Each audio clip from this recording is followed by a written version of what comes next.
Hi, everyone. I'm so happy to be sharing with you today. I have a topic that I really am passionate about, and it's something that I think everybody needs to hear.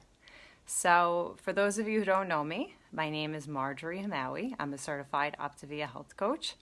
I went on my own health journey. I started in May of 2017.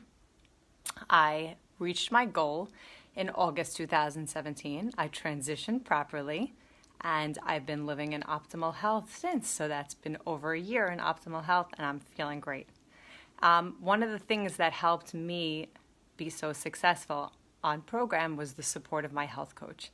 And it's only fitting that that's my favorite part of coaching, is offering my clients that same support and taking joy in their success and being happy alongside them. So enough about me. Let's talk habits.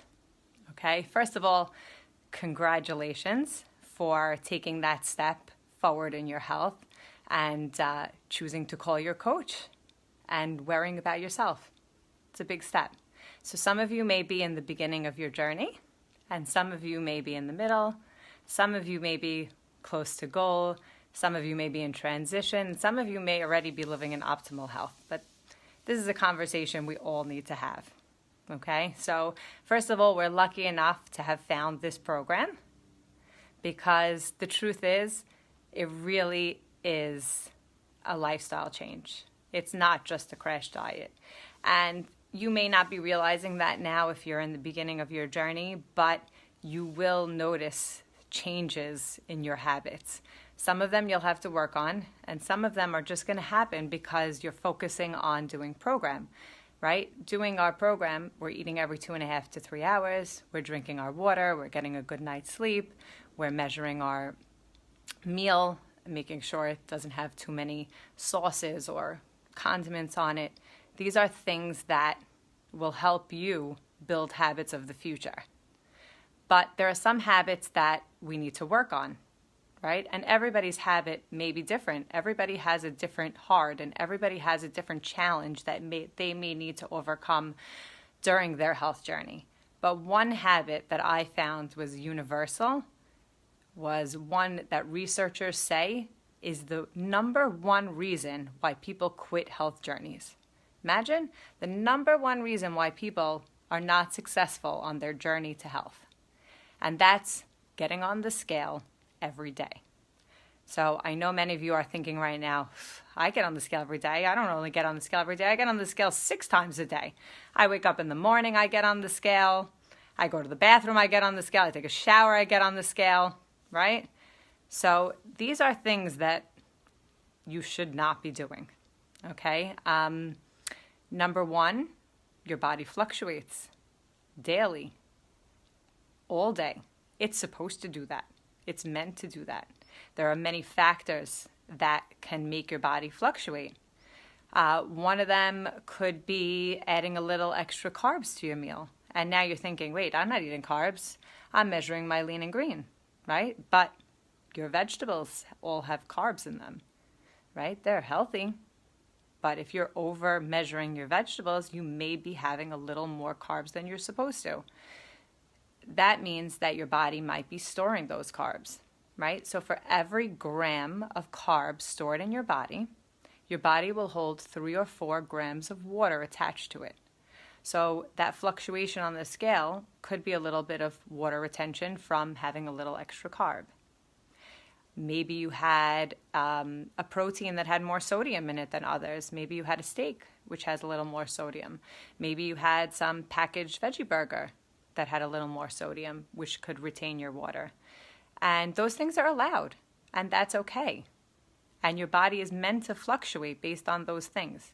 Does that mean that you've gained weight if you see a rise maybe of 0.4 on the scale one day? No, it doesn't mean that. It just means that you weren't meant to see it.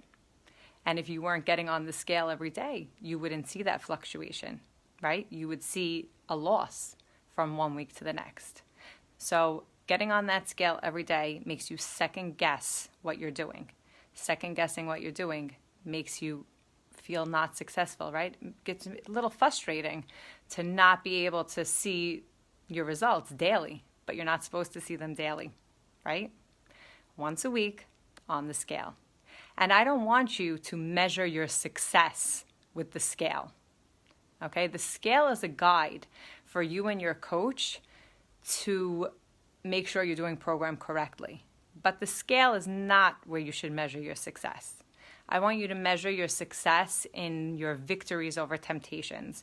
I want you to measure your success in your energy level. I want you to measure your success in the way your clothes are fitting.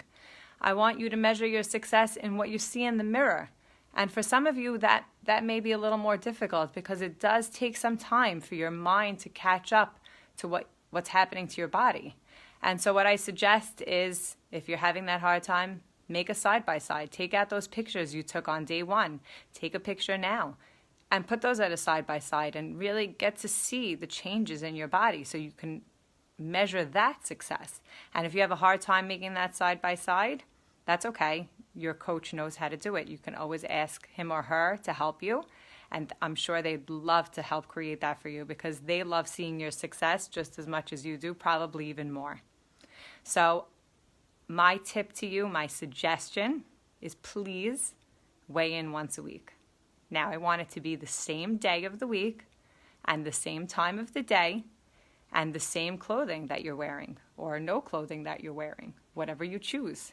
But try to keep it the same, okay? And that'll help you see the results that you want to see without being discouraged and without second guessing what you're doing because you're doing great for yourself.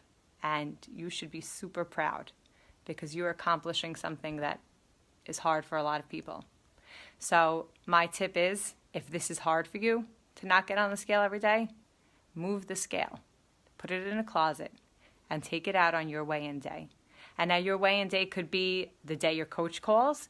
It could be the day you started program. It could be a day you have off from work, and that's just an easier day for you to remember to get on the scale. Whatever day you choose, that's fine. Your coach will call in once a week to talk about it with you, and you're going to use that as a guide. But remember, that is not your measure of success, right? Okay, I'm so glad that I got to share with you today. And if you have any questions, you should reach out to your coach. They'll be able to guide you. But remember, it's time to break up with your scale